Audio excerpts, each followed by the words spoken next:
નમસ્કાર, આપ જોઈ રહ્યા છો સ્પાર્ક ટુડે ન્યૂઝ. દાહોદમાં મશાલ યાત્રીઓ આવી પહોંચતા તેમનું સ્વાગત કરવામાં આવ્યું. રાજમાર્ગો પર જ્યારે આ મશાલ યાત્રીઓ નીકળ્યા તો એક ખૂબ જ આધ્યાત્મિક માહોલ જોવા મળ્યો. સમગ્ર વિશ્વમાં ભારતીય સંસ્કૃતિની જ્યોત સદૈવ પ્રજ્વલિત રાખનાર બ્રહ્મ સ્વરૂપ પ્રમુખ સ્વામી મહારાજની 104મી જન્મ જયંતિ અને તે નિમિત્તે તેમના પ્રાગટ્ય સ્થાન ચાણસદથી વડોદરા સુધી BAPSના યુવાનો દ્વારા મશાલ યાત્રાનો પ્રારંભ કરાયો હતો અને જે મશાલ યાત્રા દાહોદ ખાતેથી પસાર થઈ.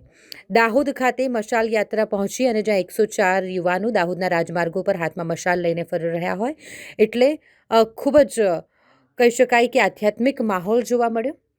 દાહોદના રાજમાર્ગો પર પણ આ 104 મશાલ યાત્રીઓ જેમણે મશાલ યાત્રાનું આયોજન કર્યું હતું અને ખૂબ જ ઉત્સાહભેર 104 મશાલ યાત્રીઓ આ યાત્રામાં આગળ વધી રહ્યા છે. શ્રી સ્વામિનારાયણ ભગવાનની જે મહંત સ્વામી મહારાજની જે મહંત સ્વામી મહારાજ 92માં જન્મજયંતિ મહોત્સવની જે અટલાદરા અને અટલાદરા ગ્રામ્યના તમામ ભક્તો જબલપુર મહંત સ્વામી મહારાજનું જે જન્મસ્થાન છે ત્યાંથી પોતે બધા મશાલ લઈ અને બધા દોડતા છેક 1000 કિલોમીટરની આ યાત્રા અમારી અમદાવાદ ખાતે પ્રમુખ સ્વામી મહારાજના 75 વર્ષ જે એમના ગુરુએ એમને પ્રમુખ પદ આપેલું એ પૂર્ણ થઈ રહ્યા છે.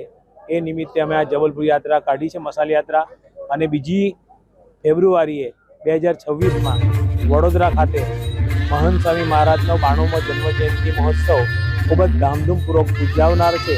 એના માટે આ યુવકો સંકલ્પ લઈને નીકળ્યા છે કે બધું જ કાર્ય નિર્વિઘ્ને પાર પડે.